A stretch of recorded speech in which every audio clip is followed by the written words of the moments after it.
இது நம்ம இந்தியாவின் 3 வேற வேற மேப்புகள். உங்களுக்கு என்ன தோணுது? இதுல சரியான மேப் எது? உண்மையாவே சொன்னா இந்த 3மே சரிதான். ஆனா வேற வேற காலத்துக்கு சேர்ந்தது. ஆனா எப்படி? கிட்டத்தட்ட 5000 பிசி மகாபாரத போருக்கு 36 வருடம் ஆகிடுச்சு. ஆனாலும் இன்னும் கோடிக்கணக்கான போராளிகளோட ரத்தம் குருக்ஷேத்திர மண்ணை சிவப்பாக்கி இருக்கு. ஆனா இப்போ ஒரு சம்பவம் நடக்க போகுது. அது வரலாறையே இல்ல, முழு பூமியின் புவியியலையே மாற்றப் போகுது. அது கூட கிருஷ்ணர் வாழ்ந்த துவாரகை நகரத்துல. சுற்றிலும் பெரிய பெரிய சுவர்கள், பல பெரிய படைகள். அது மட்டுமில்ல, கிருஷ்ணரே பாதுகாப்பா இருந்த ஒரு உலகம்.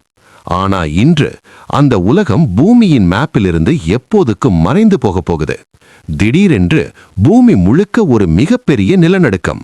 ஒரே கணத்தில் கிருஷ்ணரின் எல்லா நினைவுகளும் அந்த நகரத்தோட கடைசி தடயங்களும் சேர்ந்து துவாரகை கடலுக்குள் மூழ்கிடுது. இன்றைக்கும் அந்த மூழ்கிய நகரத்தை கடலுக்குள் பார்த்திருக்கோம்னு சொல்றாங்க. இந்த சம்பவத்துக்கு அப்புறம் இந்தியாவின் மேப் விண்வெளியிலிருந்து பார்த்தா வேற மாதிரி தெரியும். ஆனா ஒரு நிமிஷம், இந்த நிலப்பரப்போட பெரிய துண்டு மாதிரி தெரிகிறதே, இது என்ன? ஏன் இது இப்போ இந்தியா மேப்ல இல்ல? இந்த மேப் மகாபாரதத்துக்கு உடனடியான காலத்தை சேர்ந்தது. அப்போ இந்தியாவின் கீழே ஒரு மிகப்பெரிய கண்டம் இருந்தது, குமரி கண்டம். இன்றைய மடகாஸ்கரில் இருந்து இந்தியா வழியாக ஆஸ்திரேலியா வரை இணைத்திருந்த நிலப்பரப்பு. சுமார் 7000 கிலோமீட்டர் பரவல். பல பழமையான தமிழ் மற்றும் இந்து நூல்களிலும் இதை பற்றி குறிப்புகள் இருக்கிறது. அவற்றின்படி அந்த மகாதீவில் பாண்டிய வம்சத்தினர் ஆட்சி செய்தாங்க. ஒரு காலத்தில் தேவதைகளே வாழ்ந்த இடம்னு கூட சொல்லப்படுகிறது. அந்த காலத்திலேயே மிகவும் முன்னேறிய நாகரிகம் இருந்ததாம். ஆனா இந்தியாவின் கீழே இவ்வளவு பெரிய முன்னேறிய நாகரிகம் இருந்திருந்தா அது இப்போ எங்கே? கடலுக்குள் மூழ்கிடுச்சா? இன்னும் கடலடியில் இருக்குதா? உலகம் முழுக்க சிலர் நம்புறது, சில நேரங்களில் காணப்படும் யுஎஃப்ஓகள் கூட அந்த நாகரிகத்தின் அட்வான்ஸ்ட் மிஷின்ஸாக இருக்கலாம். 2004 கன்னியாகுமரி அருகே ஒரு கடற்கரை கிராமம். காலை நேரம். பெரும்பாலான மக்கள் இன்னும் தூங்கிட்டு இருக்காங்க. சில மீனவர்கள் கடற்கரையில் வலை தயார் பண்றாங்க.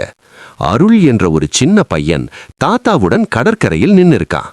அப்போ திடீரென்று கடல் வித்தியாசமா நடக்க ஆரம்பிக்குது. எப்பவும் கரையை அடித்து திரும்பும் அலைகள் இப்போ முன்னே வரல, நேரா பின்னாடி போக ஆரம்பிச்சது. நீர் இவ்வளவு தூரம் பின்வாங்கியதால் மக்கள் ஆச்சரியப்பட்டாங்க. இவ்வளவு பெரிய பீச் இங்கு இருந்ததா? அனைவரும் அந்த வெளிப்பட்ட நிலத்தை பார்க்க ஓடினாங்க. அங்க பெரிய பெரிய கற்கள் இருந்தது. இயற்கையாக உருவானது மாதிரி இல்ல, பெரிய சுவரின் உடைந்த துண்டுகள் மாதிரி. அருளும் பார்த்துக்கிட்டு இருந்தப்போ அவன் காலடியில் ஏதோ பட்டது. ஒரு நேராக போகும் கல்படிக்கிட்டு. மேல கடற்பாசி வளர்ந்திருந்தது. கொஞ்ச தூரத்தில் மணலில் பாதி புதைந்த சிங்கம் மாதிரி செதுக்கப்பட்ட உருவம். மேலும் ஒரு உடைந்த தூண். அதை பார்த்தவுடனே அருளின் தாத்தாவின் முகம் வெண்மையாயிடுச்சு. அவர் கத்தினார், இது நம்ம தொலைந்த நாடு, குமரி கண்டம். அதே நேரத்தில் ஒரு பெரிய சத்தம். பின்வாங்கிய கடல் இப்போ ஒரு மாபெரும் சுனாமி அலையாகி திரும்பி வருது. சில நிமிஷங்களில் அலை கரையை உடைக்குது. மக்கள், வீடுகள், படகுகள், இன்னும் அந்த மர்ம உலகம் எல்லாமே மீண்டும் கடலுக்குள் மறைந்து போயிடுது. அந்த சுனாமியில் அருளின் தாத்தா உயிரிழந்தார். ஆனா அருள் மட்டும் உயிர் தப்பினான். அந்த நாளிலிருந்து கடலுக்குள் மறைந்த அந்த நகரம், படிக்கட்டுகள், சிலைகள் அவன் மனசிலிருந்து போவே இல்லை. ஒரு பெயர் மட்டும் எப்பவும் அவன் காதில் ஒலிக்குது, குமரி கண்டம்.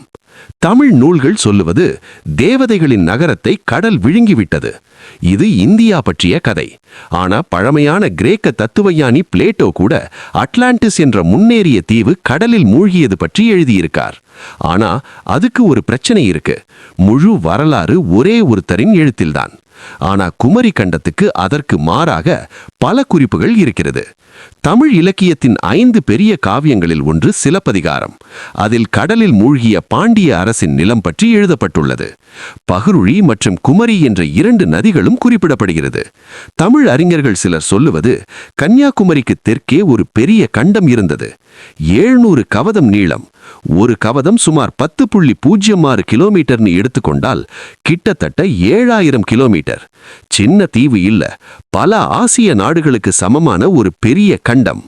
புவியின் கடைசி ஐசேஜுக்கு போகணும் இந்த மர்மத்தை புரிஞ்சுக்க.